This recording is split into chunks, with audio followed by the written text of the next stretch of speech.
Kembali lagi pada pertemuan kali ini. Nah, kali ini kita akan membahas tentang materi perbandingan trigonometri.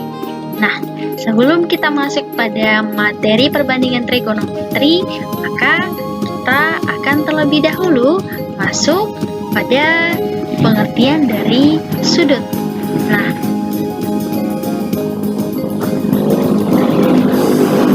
seperti yang kita ketahui bersama bahwa sudut adalah daerah yang dibatasi oleh dua ruas garis dan titik. Sudut juga merupakan hasil rotasi atau perputaran sinar garis dengan titik pangkal sebagai titik pusat putaran. Nah, seperti yang kita ketahui bersama bahwa sudut ini merupakan hasil rotasi atau putaran. Maka ketika suatu jarum jam ini berlawanan arah jarum jam, maka nilai sudutnya bernilai positif. Nah, sedangkan ketika arah jarum jamnya itu searah, maka nilai sudutnya itu bernilai negatif. Nah, itu yang harus kita ingat pada sudut. Nah, berikutnya kita masuk pada ukuran sudut. Nah, ukuran sudut itu dalam hal ini kita membahas dua ukuran sudut, di mana ukuran sudut yang pertama yaitu satuan derajat seperti yang kita ketahui. Nah, satu putaran lingkaran itu sama dengan 360 derajat. Nah, berapa satu derajat? Ketika kita bawa dalam bentuk putaran, maka 1/360 putaran. Nah, bagaimana dengan satuan yang kedua, yaitu satuan radian? Perlu kita ketahui bersama dulu bahwa satu radian itu didefinisikan sebagai ukuran sudut pada bidang datar yang berada di antara jari-jari lingkaran dengan panjang busur sama dengan panjang jari-jari lingkaran tersebut. Nah, kita perhatikan, di sini ada sebuah lingkaran, di mana titik pusatnya ada di O, kemudian di sini ada jari-jari, dan kemudian busurnya ada di titik A dan titik B. Nah, sesuai dengan definisi yang kita lihat sebelumnya, maka kita dapat menyimpulkan bahwa panjang busur dari AB ini sama dengan nilai jari-jarinya. Maka kita dapat mendefinisikan sudut AOB, ini sudut AOB sama dengan panjang busur AB per jari-jari dalam satuan radian. Maka kita misalkan panjang dari busur AB ini sama dengan nilai R satuan radian, maka kita gantikan berdasarkan definisi, kita gantikan nilai panjang busur AB dengan R satuan radian, maka R per R sama dengan 1 radian. Nah, disitulah asal mula dari satuan radian ini. Nah, berikutnya mari kita lihat bagaimana hubungan antara satuan derajat itu sendiri dan satuan radian. Nah, di sini ada sebuah lingkaran. Apabila kita melakukan satu putaran lingkaran penuh, mulai dari titik A ke titik B, maka akan membentuk sebuah busur. Nah, busur ini sama dengan sebuah keliling. Nah, seperti yang kita ketahui bersama bahwa suatu keliling lingkaran itu sama dengan 2VR. Maka, berdasarkan definisi sebelumnya tentang satuan radian, karena panjang dari suatu busur itu sama dengan nilai jari-jarinya, maka kita bisa mengambil definisi bahwa sudut dari AOB sama dengan panjang AB per R, di mana nilai panjang AB ini merupakan keliling atau nilai busur dari lingkaran, yaitu 2VR, maka kita gantikan nilainya dengan 2VR per R, sehingga sudut AOB ini sama dengan 2V radian. 2V radian ini juga merupakan satu putaran. Nah, itu yang harus kita ingat. Kemudian, 2V radian ini berarti kalau kita bawakan ke dalam bentuk derajat, nilainya adalah 360 derajat. Nah, berapa nilainya jika 1V radian? Itu tadi kan 2V radian. Nah, sekarang 1V radian bagaimana? 1V radian, cara kita mendapatkannya, maka kita membagi 2 nilai dari 360 derajat. Maka hasilnya adalah V radian sama dengan 180 derajat. Maka, bagaimana cara kita mendapatkan nilai 1 derajat itu? jika kita bawa ke dalam bentuk radian, maka kita bisa membawanya dalam bentuk V per 180 radian. Nah, untuk lebih dekat tentang hubungan satuan derajat dan satuan radian ini, kita simak contoh berikut, di mana contoh yang pertama yaitu nyatakan besar sudut berikut dalam satuan derajat. Setengah putaran kita bawa dalam satuan derajat. Seperti yang kita ketahui bersama sebelumnya, bahwa satu putaran itu jika kita bawa dalam satuan derajat itu sama dengan 360 derajat. Maka kita bisa mengalikan nilai setengah dari putaran, kita kalikan dengan 360 derajat, maka hasilnya adalah 180 derajat. Demikian juga dengan nilai 2/3 putaran, hasilnya adalah 240 derajat. Kemudian 4/5 putaran, hasilnya adalah 280 derajat. Kemudian, soal yang berikutnya, nyatakan besar sudut berikut dalam satuan radian. Nah, di sini ada setengah putaran kita bawa dalam bentuk radian. Nah, seperti yang kita bahas sebelumnya, bahwa satu putaran itu jika kita bawa dalam bentuk radian, itu adalah 2V radian. Nah, maka nilai setengah putaran kita kalikan dengan 2V radian sehingga nilainya adalah 1V radian atau V radian. Nah, bagaimana dengan 360 derajat kita bawa dalam satuan radian?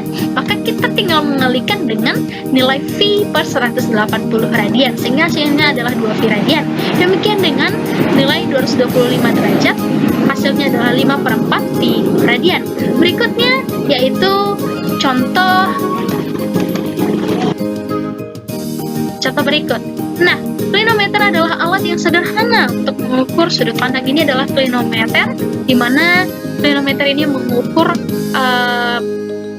sudut pandang seseorang terhadap suatu objek. Dan kemudian, jika klinometer digunakan seorang pria dewasa yang ingin melakukan lompat batu untuk mengukur sudut pandangnya ke batu loncat yang akan dia loncati, nah, dari benang merah klinometer terlihat sudut pandang yang terbentuk adalah 45 derajat.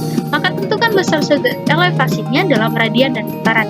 Nah, seperti pada video berikut di sini, sebelum dia melakukan lompatan, dia tentu saja melakukan memperhatikan dulu seberapa jauh dia akan melompat, seberapa tinggi yang akan dia lalui. Namun sebelumnya dia harus melihat dulu dari sudut pandangnya, maka digunakanlah klinometer ini. Dan kita tidak susah-susah lagi mencari. Di sini sudah ditentukan nilai sudut elevasinya yaitu 45 derajat. Nah, tugas kita sekarang kita membawakannya ke dalam bentuk radian dan juga dalam bentuk putaran. Seperti yang kita bahas sebelumnya lagi, bahwa jika kita membawa nilai suatu derajat ke dalam bentuk radian, maka kita kalikan dengan nilai V per 180 derajat. Maka hasilnya adalah 1/4 V radian. Nah, bagaimana jika kita bawa dalam bentuk putaran? Nah, kita kalikan dengan 1/360 putaran, sehingga hasilnya adalah 1/6 putaran. Nah, contoh berikutnya, tentukan laju sudut dalam putaran per detik jika sebuah roda berputar dengan laju sudut 85 putaran per menit atau kita singkat dengan ppm. Nah, kita bawa ke dalam bentuk putaran per detik. Nah, perlu kita ketahui bersama bahwa apabila 1 menit itu sama dengan 60 detik, maka kita bisa membagi 85/60 putaran per detik sehingga hasilnya 1,42 putaran. Sehingga 85 putaran per menit itu sama dengan 1,42 putaran per detik.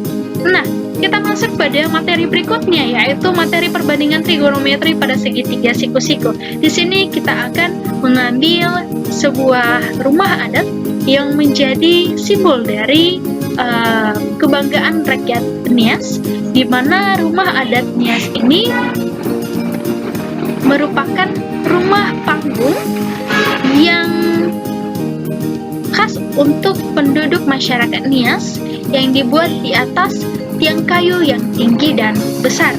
Nah, kita bisa melihat di sini ada rumah adat dan seorang pengamat. Di sini jarak dari si pengamat dengan rumah adat dan pandangan si pengamat dengan rumah adat ini membentuk sudut elevasi sehingga membentuk sebuah sudut segitiga siku-siku. Dan di sini kita akan mengenal tentang perbandingan trigonometri lewat pemisalan ini. Nah, berikutnya, kita pahami lebih dalam lagi tentang perbandingan trigonometri ini lewat sudut pandang dari seorang pengamat dan juga bangunan rumah adat. Nah, di sini kita berikan nama tinggi dari rumah adat ini dengan kita simbolkan dengan C. Kemudian jarak pengamat dengan rumah adat ini kita simbolkan dengan A, dan jarak pandangan mata si pengamat dengan rumah adat yaitu rusuk terpanjang atau sudut pandang dari si pengamat kita namakan dengan simbol B. Nah, dalam perbandingan trigonometri ini kita akan membandingkan setiap sisinya, setiap kedua sisi, dan sehingga nilai sisi dari C kita bandingkan dengan sudut pandang daripada si pengamat. Kita juga akan membandingkan jarak si pengamat dengan sisi terpanjang rusuk terpanjang atau sudut pandang si pengamat. Kemudian kita juga akan membandingkan tinggi rumah adat itu dengan jarak dari si pengamat. Kemudian kita juga akan membandingkan rusuk terpanjang dengan jarak si pengamat.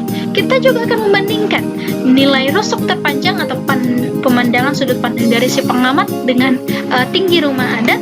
Dan terakhir kita akan membandingkan jarak si pengamat dengan tinggi rumah adat. Nah, semua perbandingan ini disebut dengan perbandingan trigonometri pada segitiga siku-siku. Untuk lebih dalam memahami tentang perbandingan trigonometri pada segitiga siku-siku, di sini saya menampilkan sebuah segitiga siku-siku di mana ada sudut alfa, yang dimana di depan dari sudut alfa ini ada sebuah sisi yang kita namakan dengan sisi di depan sudut. Ini adalah alfa atau sudut alfa. Di depan sudutnya adalah sisi depan sudut. Nah, kemudian di bagian kaki atau bagian samping sudutnya ini kita namakan saja dengan sisi samping sudut. Kemudian sisi yang terpanjang ini kita namakan dengan sisi miring. Nah, perlu kita ketahui bahwa sisi miring ini adalah jumlah kuadran kedua dari sisi lainnya. Untuk lebih memahami lebih jelas, apa sih nama dari perbandingan sisi-sisi ini? Nah, apabila kita membandingkan sisi depan dengan sisi miringnya, maka itu dinamakan dengan sinus. Kemudian, apabila kita membandingkan sisi samping dengan sisi miring, itu kita namakan dengan kosinus atau disingkat dengan cos. Kemudian, apabila kita membandingkan sisi di depan sudut dan juga sisi sampingnya, maka itu kita namakan dengan tangen. Nah, untuk lebih mudah memahami, kita menggunakan singkatan-singkatan berikut, yaitu sindemi, kosami, dan tandesa. Sindemi, kosami, tandesa. Ingat, itu adalah hal yang utama dalam perbandingan trigonometri. Berikutnya, untuk lebih memahami tentang perbandingan trigonometri ini, maka kita masuk pada contoh. Di sini ada sebuah segitiga siku-siku yang memiliki dua sudut, yaitu sudut alfa dan sudut beta, di mana kedua sisi AB dan sisi BC itu sudah diketahui, sedangkan sisi AC masih belum diketahui. Maka tugas kita yang pertama-tama yaitu kita harus mencari nilai sisi dari AC. Nah, kita mencari sisi AC seperti yang kita pelajari saat masih SMP, bahwa sisi AC kita cari dengan menggunakan rumus teorema Pythagoras, di mana kedua sisi yang sudah kita ketahui kita kuadrankan, sehingga nilai AC sama dengan akar 34. Nah, berikutnya tentukan nilai dari sinus alfa, kosinus alfa, tangen alfa. Demikian juga dengan sinus beta, kosinus beta, dan tangen beta. Karena kita sudah mengetahui nilai dari sisi AC itu akar 34, maka kita melihat nilai sinus alfa. Kita lihat Kita lihat sisi di hadapan sudut alfa.